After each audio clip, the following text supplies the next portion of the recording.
Brestois, Brestoises, bonjour, effectivement c'est bien 2022. Bonne semaine, Charbot. Vous l'aurez sûrement reconnu, c'est le tweet de Gaëtan Charbonnier à notre question.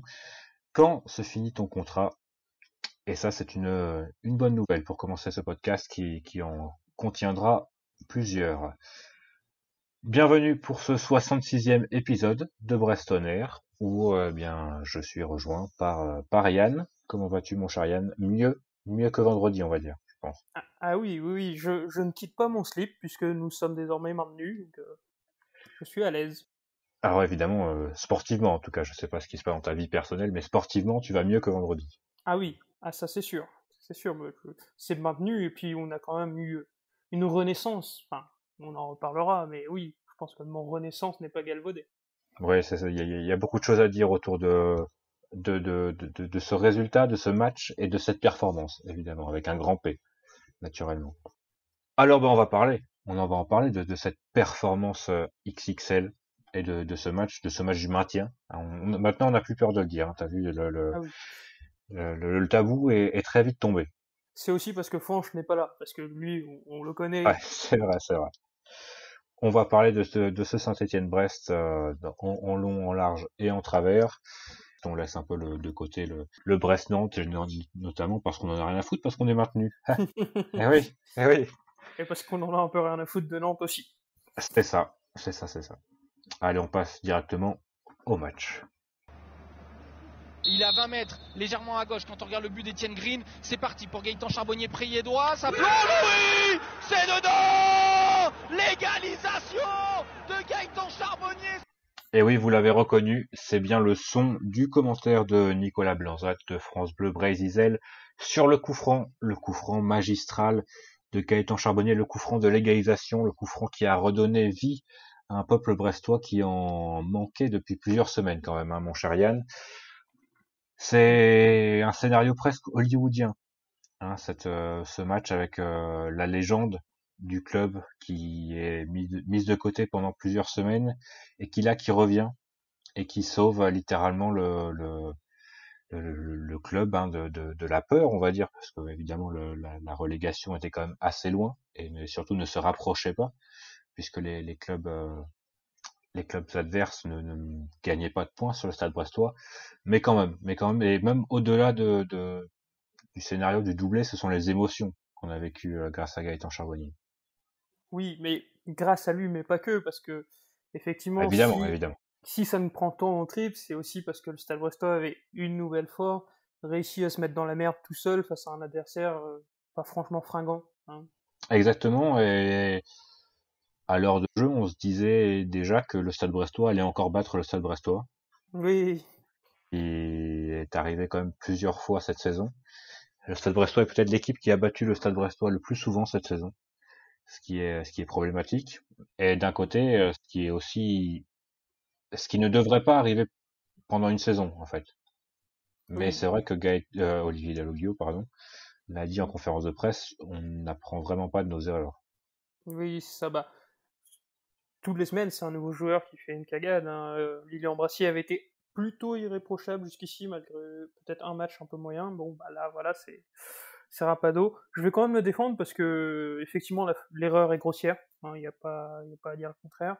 Mais c'est pas le seul à l'avoir fait. Hein. 2 minutes avant, Aris Belkebla fait à mon sens encore pire, sauf que bon, heureusement pour lui, ça ne fait pas but.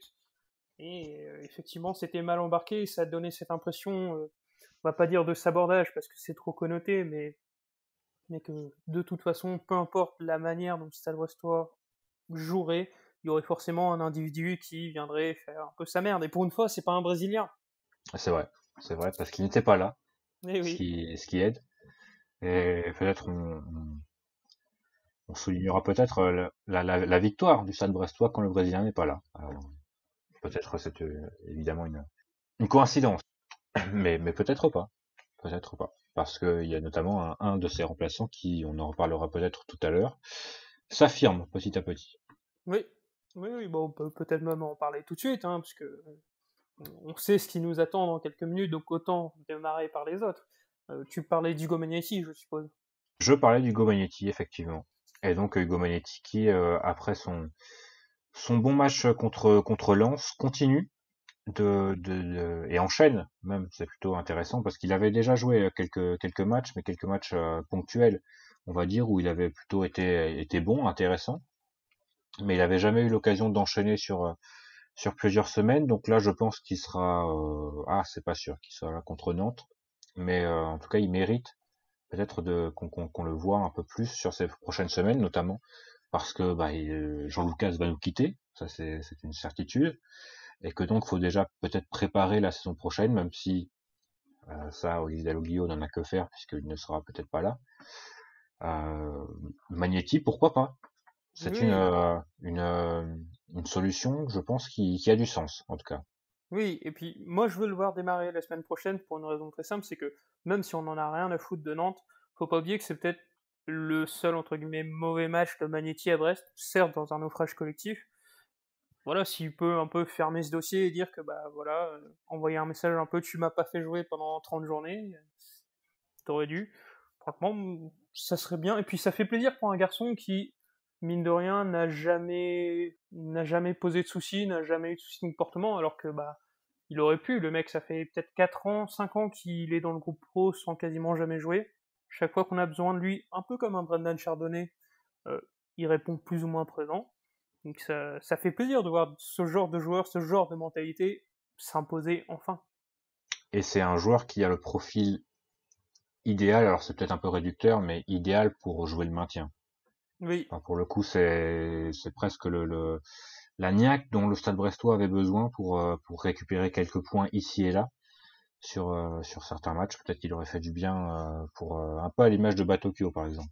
Tu mm. vois, quelque chose, un mec qui a la grinta, qui se bat vraiment sur tous les ballons, qui est partout. Hein. Vraiment, il y a des actions, je me souviens, où il lance une transversale et ensuite il est au second ballon. Enfin, en tout cas, il est au duel au second ballon.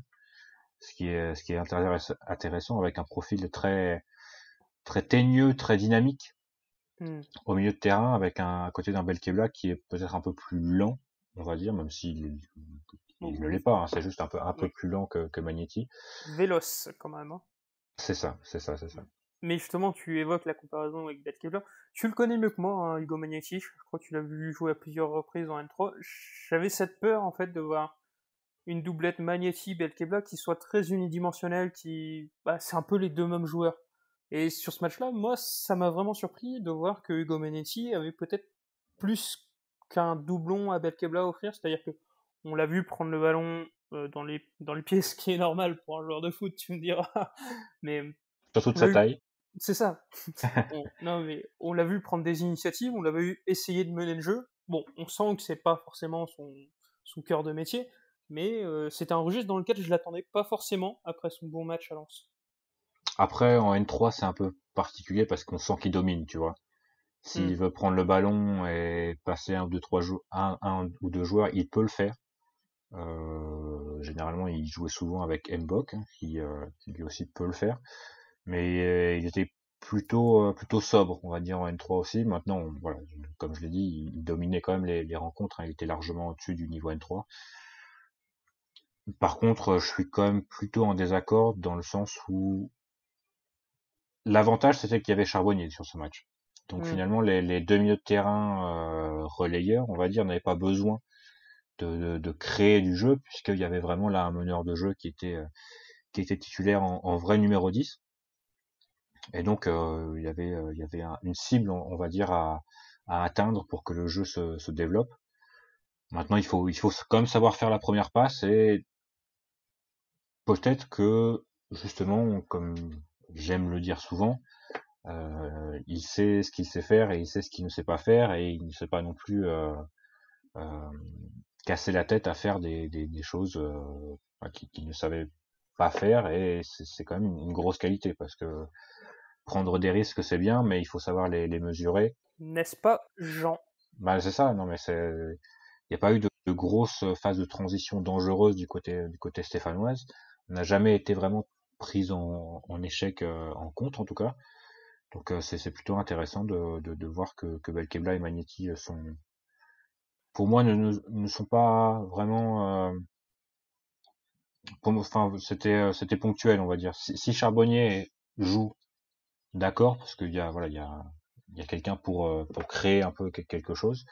Mais c'est vrai que je pense que si on revoit Mounier avec Cardona en pointe, ce qui serait quand même, je pense, assez surprenant, il faudrait quelqu'un d'un peu plus créatif au niveau de l'axe du terrain en tout cas, puisque bon, malheureusement Romain Fèvre sur ces dernières semaines et encore contre Saint-Etienne a été un peu absent des débats.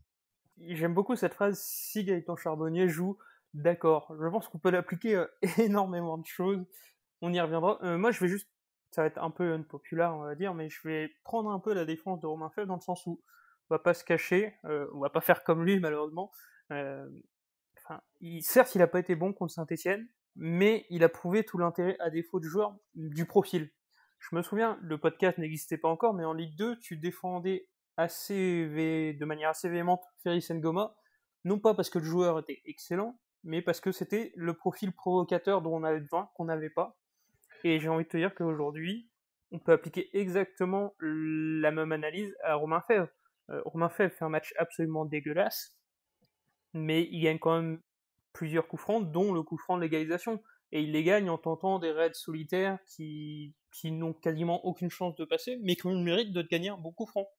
Et c'est le seul joueur de l'effectif qui, aujourd'hui, a les capacités physiques et techniques de le faire. Bon, Gaëtan Charbonnier a certes les capacités techniques, mais c'est pas le genre de joueur qui va te gagner énormément de coups francs. Il y a Franck Honora qui est pas loin, mais qui est pas non plus au niveau technique de Romain Fèvre. Oui, Franck Honora a cette tendance à effacer un joueur puis à s'arrêter. Il part pas dans des envolées, alors que là, Romain Fèvre, l'action où il y a le coup franc, il me semble qu'il efface 2-3 joueurs avant de se faire percuter par Moukoudi. Il n'y avait aucune chance d'aller au bout, mais tu gagnes un super coup franc. Romain Fèvre a quand même pas mal d'excuses, on va dire. Hein. Il a été quand Oui. même, enfin, il a porté l'équipe pendant, on va dire 6 mois de championnat. Et c'est toujours finalement sa seule saison professionnelle complète. Donc il y a peut-être un peu de fatigue, en plus avec les rassemblements internationaux auxquels il a pu participer avec l'équipe de France Espoir, et évidemment les adversaires qui commencent aussi à connaître, à analyser son jeu. On va voir si Romain Fèvre a les capacités techniques évidemment, mais peut-être plus les qualités d'intelligence Mental. de jeu pour savoir se défaire et utiliser peut-être ses coéquipiers aussi pour et ce sera sûrement pas à Brest malheureusement, hein, des coéquipiers un peu plus forts peut-être qui ne les a actuellement pour pouvoir se mettre un peu plus dans des positions intéressantes et avantageuses pour son style de jeu. Plus fort que par exemple Irving Cardona, dont je pense que c'était le dernier match de la saison, en tout cas en tant que titulaire. Soit blessé, je pense qu'il a encore une fois loupé le coche, c'est-à-dire que toujours dans ce même registre, hein, il fait énormément d'efforts, ça on va pas lui reprocher, mais souvent c'est des efforts qui mettent son équipe un peu dans la merde et devant le but c'est plus ça quoi. C'est dommage. Il y a clairement un manque de confiance, hein, et pas de chance, il a touché la barre. Oui. Sur une tête. Oui, il ferme les yeux, il me semble, sur la tête quand même. Ah, ça, qui ne le fait pas, mon cher Yann. C'est vrai, c'est vrai, c'est vrai. Mais c'est vrai qu'on sent un tel manque de confiance actuellement qu'il faudrait vraiment un but, au moins d'ici la fin de saison, pour pouvoir peut-être repartir sur des bases un peu plus saines l'année prochaine, que ce soit à Brest ou ailleurs. Hein. On va pas souhaiter du mal à Cardona s'il reste, hein, loin de là, parce que notamment l'année dernière, il aura quand même fait pas mal de bien. Mais c'est sûr qu'actuellement, et Gaëtan Charbonnier l'a dit, pourtant il se démarque, il fait beaucoup d'appels, oui, donc ça lui permet aussi de compenser et d'attirer des défenseurs sur lui qui ne sont pas sur d'autres joueurs. Et ça, Charbonnier, il aime parce qu'il est intelligent et il sait où se mettre quand ses coéquipiers attirent des défenseurs. Donc il a quand même des qualités, mais c'est sûr que quand ton attaquant de pointe est ta principale menace offensive devant le but est aussi inconstante, on va dire, devant le but, et il n'est finalement presque plus une menace. Hein, enfin, qui actuellement voit un face-à-face Cardona gardien de but et ne met pas une pièce sur le gardien de but? Certainement pas Etienne Green, parce que bon, faut un peu parler de l'adversaire. On n'en a presque pas parlé jusqu'ici, mais Saint-Etienne, ne fait pas forcément un très bon match, hein, même loin de là. Et par contre, le jeune gardien stéphanois, je sais même pas quel âge il a peut-être 18-19 ans. Ensuite, il a 20 ans. Il va sur ses 21 là. D'accord, bon, putain, il est plus jeune que moi, hein. Mais comme je le disais pendant le match, je pense que c'est le gardien qui a été le plus impressionnant face à Brest cette saison, tout simplement.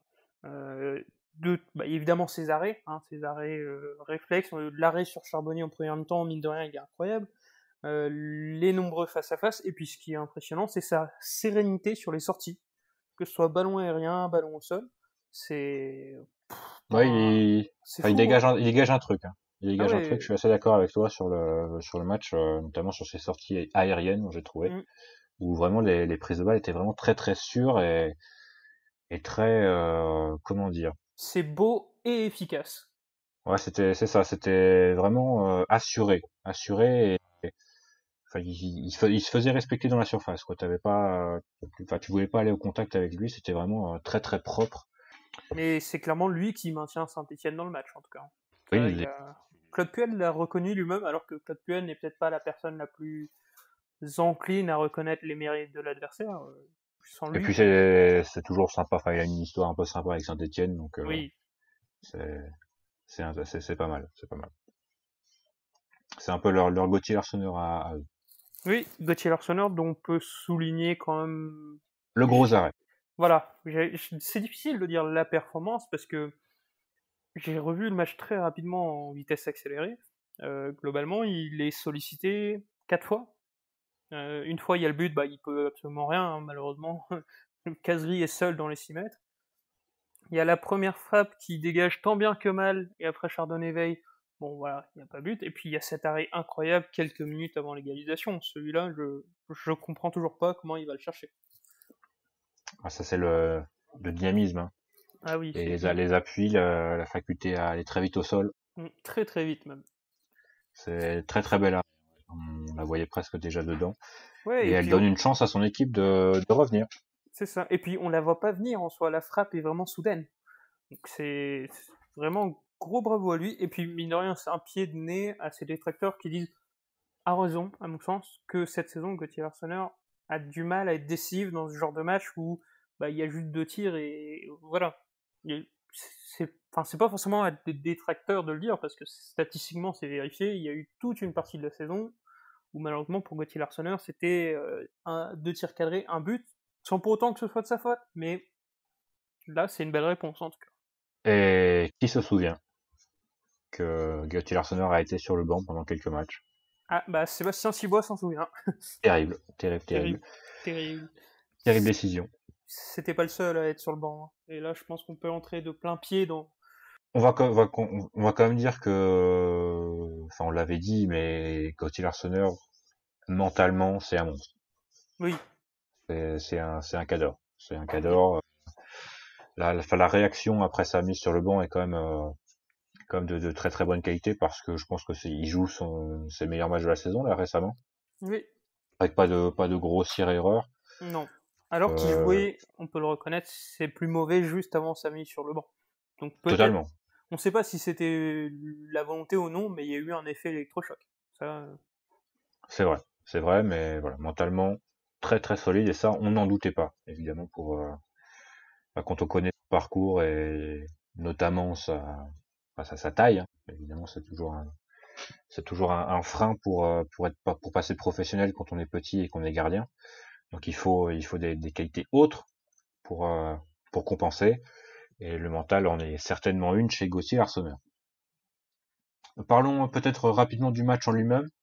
oui, c'est vrai Brest que qui prend de merde. d'entrée de jeu, et puis qui quand même, j'ai trouvé notamment en fin de première période, qui a petit à petit réussi à prendre le dessus sur son adversaire en jouant au football. Oui, j'aurais tendance à Pas dire été que vu depuis plusieurs mois, je j'aurais dirais, tendance à semaines. dire ouais, comme toi, mais que Brest a commencé à jouer à la 30e minute de jeu. C'est-à-dire qu'il y a 1-0, pourrait y avoir plus si les Stéphanois avaient eu plus d'intensité physique, s'ils avaient eu plus de justesse technique. Ça n'a pas été le cas, tant pis pour eux. Et puis effectivement, à partir de la 30e de jeu, ce qu'on a vu, c'était plaisant, tout simplement. Parce que autant Très plaisant. la première demi-heure était en effet dans le sens des Stéphano, autant sur le coup, il n'y avait rien à redire dans l'investissement et dans l'engagement des joueurs. On n'était pas sur la deuxième période contre l'Orient où tu avais l'impression que personne n'en avait rien à péter. Non, c'est ça, c'est ça. Après la pause, j'ai quand même été un peu déçu du début de cette deuxième période, parce que je m'attendais justement à ce que Brest continue d'appuyer sur l'accélérateur, à faire mal là où il avait réussi à faire mal en fin de première période. Mais ça a été un peu poussif, et le combo arrêt de l'Arseneur, coup franc de Gaëtan Charbonnier est quand même assez inespéré, aussi beau qu'inespéré. Après, il faut souligner le métier de cette équipe stéphanoise, parce que c'est eux qui ont haché le jeu, qui ont fait en sorte de ralentir. C'est un peu petite bite, hein, parce qu'ils ont pas vraiment cherché à marquer le deuxième but. Voilà, ils se prennent un retour de bâton. Mais ils avaient fait ce qu'il fallait, en tout cas, pour essayer de limiter cette effervescence brestoise, on va dire. Mais voilà, il y a des impondérables, il y a des choses sur lesquelles ils n'ont malheureusement, enfin, heureusement pour nous, aucune prise. Le joueur le plus technique sur le terrain a montré qu'il était le joueur le plus technique sur le terrain. Tout simplement. C'est beau. Et finalement, alors, est-ce que tu croyais, toi, avant le coup franc? Je crois qu'on n'a jamais vu Gaëtan Charbonnier marquer un but sur coup franc à Brest. Non, et je me disais même qu'on n'avait pas vu Gaëtan Charbonnier tirer un coup franc cette saison, et même la saison dernière, je m'en souviens pas. Donc honnêtement, le coup franc, j'y croyais pas, mais même si tout le monde ne va retenir que ça, il faut quand même noter que Gaëtan Charbonnier faisait plutôt un bon match jusqu'ici, au-delà de ça. Ah oui, totalement. Déjà, ça se sentait collectivement dans le jeu. Oui. Je pense qu'il y a effectivement un lien entre la bonne performance offensive brestoise, en tout cas, on va dire peut-être pas au niveau de la surface, dans le dernier geste, mais en tout cas, il y avait je l'ai dit à la mi-temps sur Twitter, il y avait des esquisses d'action qu'on n'avait pas vu depuis plusieurs semaines. Et je pense que Gaëtan Charbonnier fait du bien là-dedans. Surtout, dans une position axiale, évidemment. Et il l'a dit lui-même, hein. Et ça, c'est très Gaëtan Charbonnier de ne pas se cacher, de ne pas cacher ses mots, ses volontés. Il a clairement dit que jouer sur le côté, ça lui plaisait pas, il l'a encore répété. Mais pour revenir à ce que tu disais, je vais rendre un petit hommage à Fanch, parce que je sais que s'il était là, il l'aurait souligné. Avant ce match, Brest n'avait pas marqué dans le jeu depuis 6 matchs. Ouais. Et globalement, Brest n'avait presque pas eu d'occasion dans le jeu. Là, rien que sur la première mi-temps, il y a le poteau, la barre de Cardona, et le magnifique arrêt de Green dans ses 6 mètres. Sur une très belle action. Sur une très très belle action même. Très beau centre de Pierre Gabriel, il me semble. Pierre Gabriel qui a d'ailleurs fait un bon match. Oui, face à son ancien club. Peut-être un surplus de motivation. Ouais, écoute, nous on prend, hein, peu importe la raison finalement.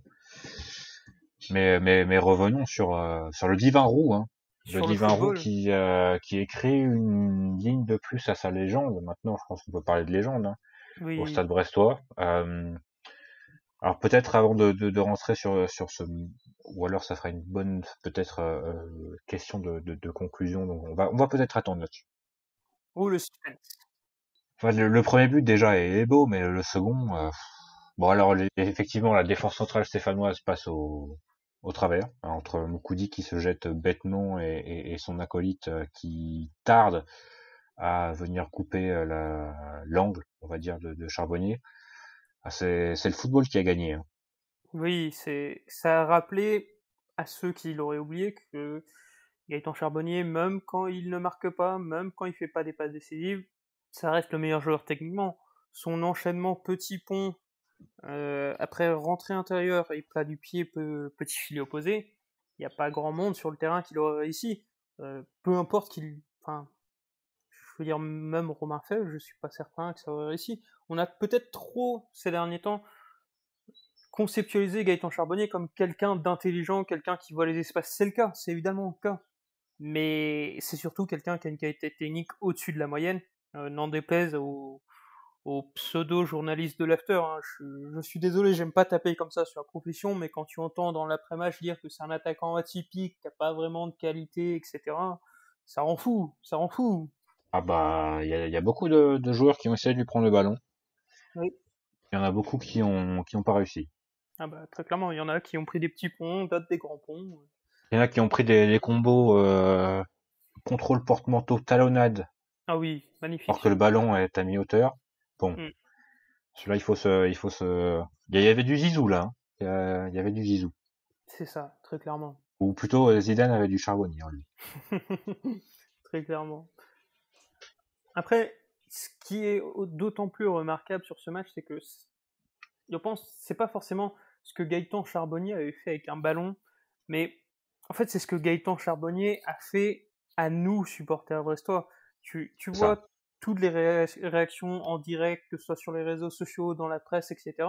C'est quelque chose qu'on avait oublié. C'est quelque chose que cette saison, on n'avait pas ressenti. Même quand on s'exaltait comme ça sur les belles performances de Romain Fèvre, il n'y avait pas ce petit truc qui te rappelait en fait que le monde du football sans Gaëtan Charbonnier, c'est pas tout à fait le monde du football.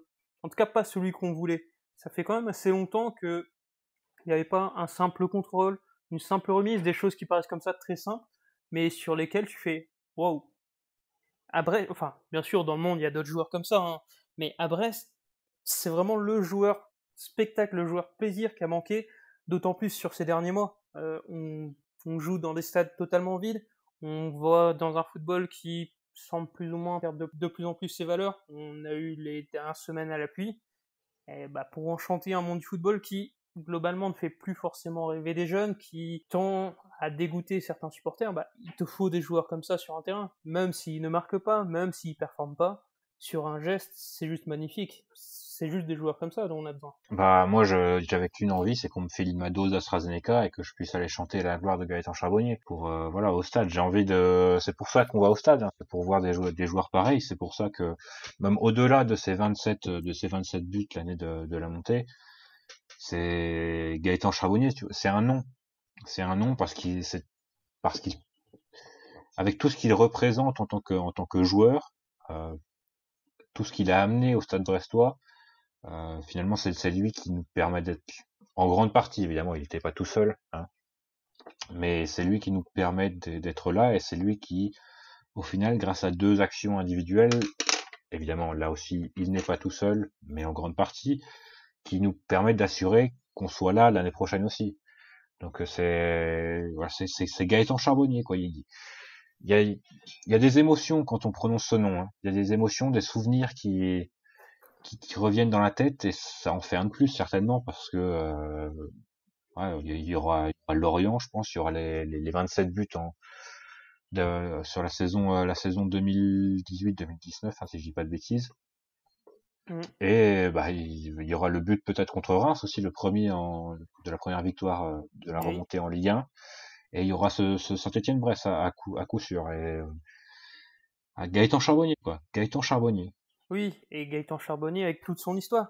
Un Gaëtan Charbonnier qui, on va pas faire les aveugles, ne s'entend pas avec l'entraîneur ne l'entend pas. On va pas se mentir, plus personne ne mettait un copec sur Gaëtan Charbonnier, non pas du fait de ses qualités, mais tout simplement parce que on ne voyait pas le coach vouloir faire appel à lui. Il a quand même fallu un sacré concours de circonstances pour qu'il soit là. Que Steve Mounier soit suspendu, que Romain Philippotto soit blessé, que Jean Lucas soit suspendu également. On le sait très bien que sans ça, Charbonnier n'aurait pas joué. C'est toute cette histoire, voilà, tu parlais de scénario hollywoodien, mais pour la saison de Charbonnier, c'est ça. Le mec, il te met 6 buts, alors que ça va faire 20 journées, quasiment, soit on le fait jouer sur un côté où il dit ostensiblement ne pas vouloir jouer, soit il joue pas. Ça me dépasse. Il y aurait bien des joueurs qui auraient lâché avant, qui seraient dit va te faire foutre, tant pis pour toi, tu veux pas de moi, voilà, moi j'ai déjà, il a plus de 30 ans, il a déjà fait sa carrière, il a plus rien à prouver à Brest. Non, il est toujours là. Et c'est aussi un témoignage, je pense, à l'attachement qu'il porte au club en général, même si je pense que dans cette performance, il y a aussi un peu d'ego. Évidemment, beaucoup d'ego. Et Gaëtan Charbonnier, comme on l'avait dit dans un live Twitch, c'est une tête de con, mais c'est notre tête de con. C'est ça.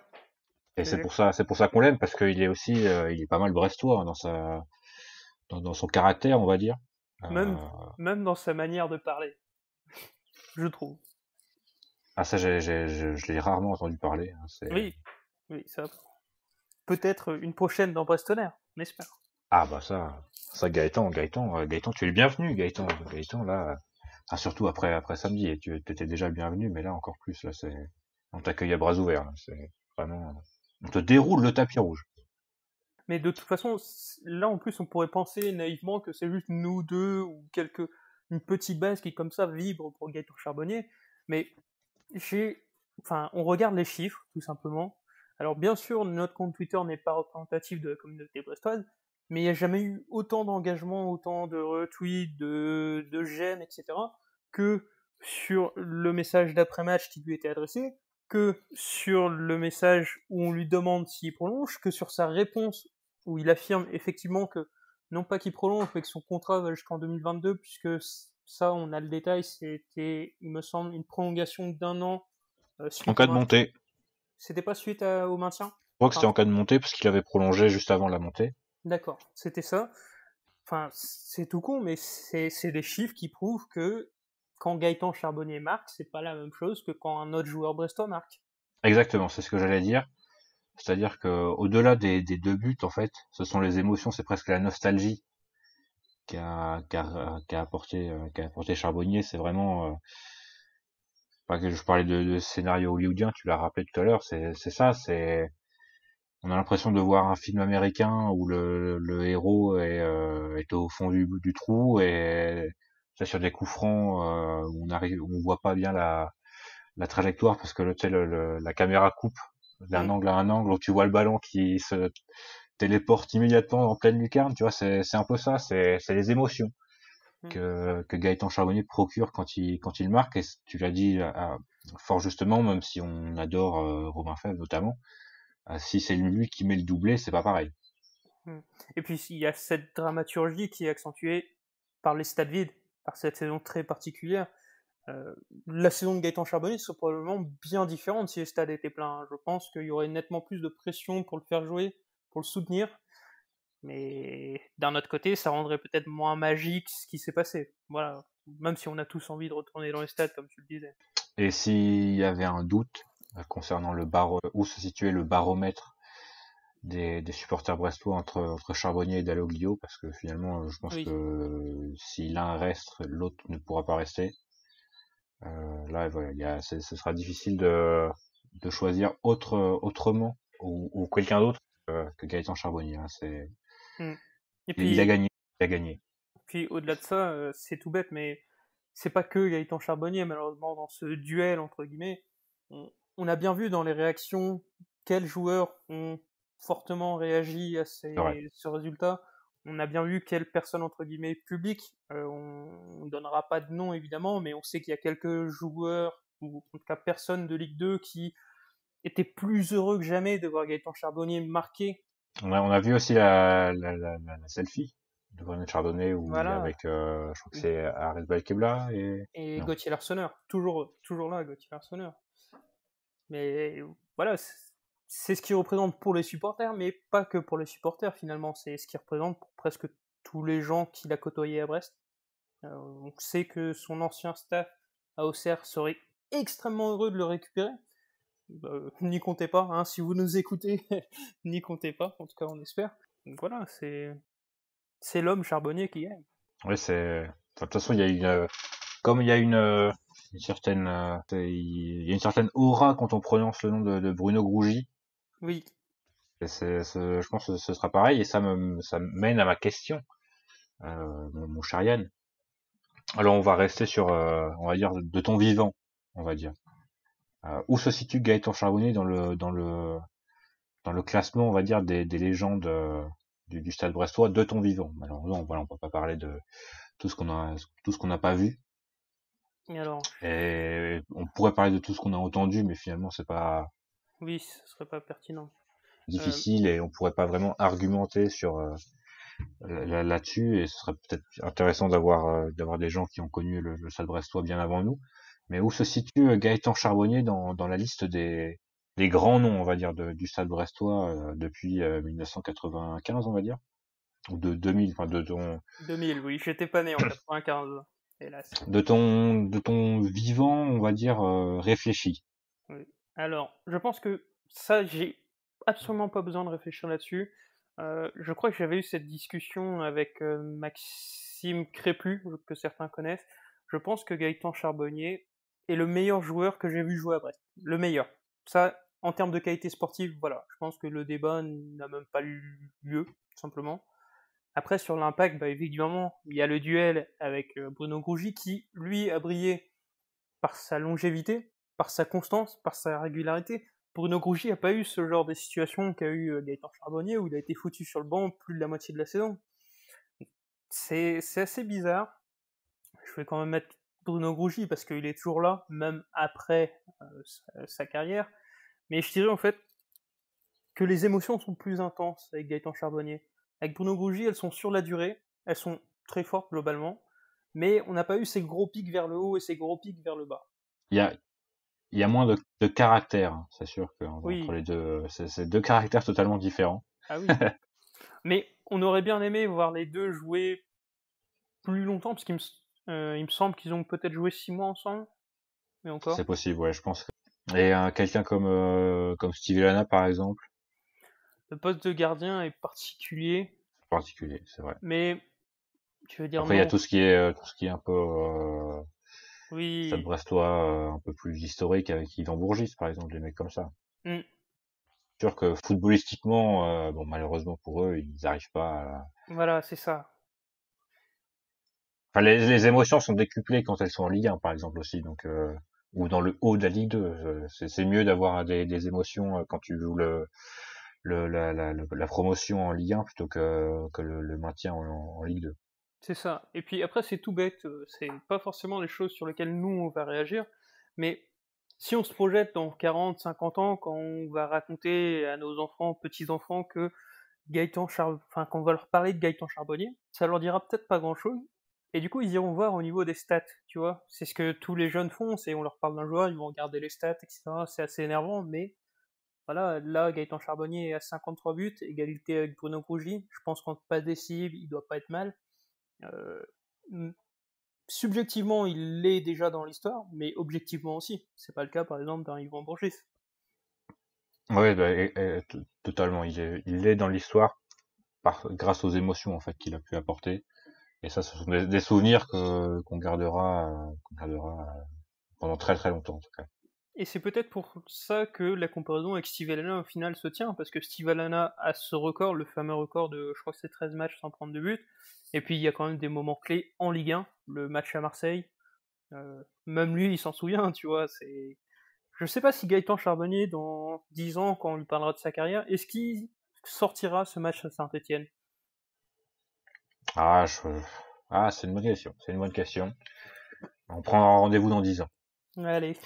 En tout cas, ouais, comme je l'ai dit, il y a Lorient, c'est sûr. Reims, je pense aussi, parce que c'est Ancien aussi un club. ancien club. Remonter en Ligue 1, je pense que Stade qui explose. Ouais. Peut-être celui contre Bordeaux aussi en Coupe de la Ligue, où il Oui. était un peu en difficulté, et là aussi pareil, Stade qui explose. À la gloire de Charbonnier, on se rappelle de sa célébration où il dédie un peu ce but aux supporters. Parce que C'est un tout. Mais il n'est pas encore parti. Il y a oui, cette cet histoire excellent peut encore match. s'écrire. Mais parce que juste pour finir sur cette histoire, sans vouloir nous jeter de fleurs à nous, supporters brestois, je pense, en me refaisant un peu le tracé de la carrière de Gaëtan Charbonnier, que ce soit à Angers, Montpellier, Reims, on est peut-être le seul club qui non seulement l'a soutenu au moment où il était blessé, mais qui en plus, dont les supporters l'ont soutenu lors des moments, entre guillemets, de doute. Le but face à Bordeaux, il est plus important effectivement qu'on ne peut le penser comme ça. Le mec, ça faisait peut-être 10 matchs qu'il n'avait pas marqué, il avait du mal. Dans n'importe lequel de ses précédents clubs, il aurait été abandonné. Là, non. Donc j'ai envie de te dire que, enfin, c'est très égocentrique, c'est très égoïste, mais d'un côté, le public brestois mérite ce qu'il reçoit de Gaëtan Charbonnier.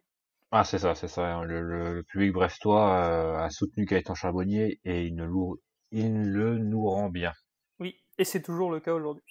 Tout à fait. Et peut-être que bah, justement, tu en parlais, la performance de samedi, si il ne se ressent pas l'amour des supporters au quotidien, parce que ça n'a, même si les performances ont été et l'attitude aussi sur le terrain d'ailleurs hein, a été un peu peut-être moins bonne parce Oui, qu'il jouait sur le côté et que bah on sait que Gaëtan Charbonnier, comme j'ai dit, c'est notre tête de con, mais voilà, quand on le met pas dans les positions idéales pour jouer au sport qu'il aime et qu'il il est tellement fort à ce sport, il donne tellement de plaisir aux gens que quand il n'en prend pas, c'est difficile d'en donner.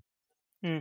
Mais voilà, cette performance samedi, c'est aussi peut-être grâce aux supporters brestois, grâce à vous, auditeurs de Brest On Air. Peut-être. Et bah finalement, on a craqué, on a acheté un maillot de Gaëtan Charbonnier. Oui, oui, c'est normal. Bah, j'ai souvent regretté de ne pas en avoir eu d'un de Bruno Grougy. Donc au final, là, c'était l'excuse parfaite pour craquer. Peut-être on ne peut malheureusement pas parler de la saison de Gaëtan Charbonnier sans parler d'Olivier Dalloglio. C'est très bête, hein, mais ça conclut, j'ai presque envie de dire que ça conclut le divorce. Ah oui, totalement. Si Gaëtan Charbonnier n'avait pas marqué, s'il n'avait pas été très bon, peut-être qu'on aurait pu encore, entre guillemets, pas défendre Dalloglio, mais comprendre que le club hésite. Là, malheureusement... Après, avoir aussi l'envie de Gaëtan Charbonnier. Évidemment. Mais de toute façon, je pense que Gaëtan Charbonnier ou pas, oui. Les signaux je pense que c'est bon pour que les deux parties que ça se termine ici. Maintenant, il faut savoir qui on aura. D'abord, laisser Olivier Dalloglio partir, même si visiblement, selon les bruits un peu qu'on peut avoir à droite et à gauche, il discute ailleurs. Donc c'est que bon. Oui, lui veut partir. Mais à la fois, quand dans ses interviews, il est tout le temps honnête. Donc quand il dit qu'il est heureux et qu'il a la tête à Brest, ça l'est peut-être aussi. Oui, peut-être, mais j'y crois assez peu, malheureusement. Mais après, voilà, il y a cette tendance quand même, ça, je la regrette un peu, de vouloir dire, bah tiens, regardez, Charbonnier, il est excellent, c'est la preuve que Dalloglio, c'est un tocard. Aujourd'hui, comme on l'a dit depuis le début du podcast, le Stade Brestois est en Ligue 1, vient de confirmer son billet pour la saison prochaine. C'est aussi parce qu'on a eu un entraîneur qui a eu les moyens de nous maintenir 2 saisons de suite. Mine de rien, la saison dernière, c'était pas si simple que ça. On n'avait pas forcément un effectif d'excellente qualité. Donc, beaucoup de novices en Ligue 1 surtout. C'est ça. Ça n'a pas dû être facile à gérer. Donc je crois que c'est toi, Quentin, qui a la formule idoine pour résumer ça. C'était très bien. Il est temps que ça se finisse, mais c'était très bien. Oui, il a fait on a quand même vécu des émotions, on revient là-dessus, mais des émotions intéressantes, hein, de très bonnes émotions, avec un jeu parfois, quand même en tant que supporter de Brest, on peut quand même se féliciter d'avoir. J'espère qu'on continuera, si Dalloglio part, encore une fois, sur cette lignée de coach joueur, parce que on a bonne réputation maintenant, et que ce serait dommage de la gâcher et de la mettre à la poubelle maintenant, alors que le projet, le projet général, on va dire, du club, que ce soit dans les infrastructures et tout ça, se développe plutôt bien, avec un directeur sportif en qui j'ai confiance techniquement pour faire le bon choix et ne pas dévier de sa ligne de conduite, on va dire. Oui, modèle brestois qui s'exporte au-delà des habituelles blagues. Je pense que tu l'as vu comme toutes les saisons. Les Anglais qui se marrent en voyant le Brest As en match. Bon. Et bientôt, il y a Nice-Brest. Et là, on va en manger encore une fois. Bon, c'est drôle. Ah oui, c'est drôle. Si ça peut ramener des followers. Surtout que maintenant, on en a plus rien à foutre, quoi. On va regarder le match le dimanche, mais alors là... Un petit point quand même, un petit point, et là on est en slip. Pour enlever le slip, il faudra un petit point. Ouais, bon. On va peut-être le regarder pour une raison très simple, c'est pour la rouste. Et oui, le concours de pronostic, lui, ne termine pas. Tout à fait. Ça cavale en tête, hein. Ça avance. Moi, je recule, mais bon. Ah, moi, j'ai malheureusement, une fois que tu oublies une fois, 2 fois. Ouais, c'est rapido. C'est l'avalanche, hein, là. Le glissement de terrain ne s'arrête plus. Mon cher Yann. Mon cher Yann, merci. Merci d'avoir partagé cette ode à Gaëtan Charbonnier avec moi. Le divin roux qui a encore frappé 2 fois pour offrir à Brest son ticket pour la saison 2021-2022 en Ligue 1, et ça fait quand même plaisir de le dire, parce qu'on y croyait, on était quand même assez serein, mais on y croyait de moins en moins malheureusement, et là maintenant on est bon, donc Yann, on se retrouvera l'année prochaine en Ligue 1. Tout à fait, et on espère retrouver Gaëtan Charbonnier. Évidemment, Yann et les auditeurs, naturellement. On ne vous oublie On vous remercie d'avoir écouté ces 45 minutes à la gloire du plus beau tatoué de Brest, on va dire, hein, très clairement. Oh, j'en connais en route de Quimper qui vont contester ce surnom. Hein. Même eux, je pense, au final, seront d'accord. Sur les beaux mots de Gaëtan lui-même, bonne semaine à tous et allez Brest, évidemment. Allons sur le quai Guédon, devant le petit pont, chanter la chanson. Le branle-bas de la croisière et dans la blanche baleinière. Jean-Boué, notre brigadier, son bol caplé, un peu sur le côté, me rappelle mon bâtiment, c'était le bon temps, celui de mes 20 ans.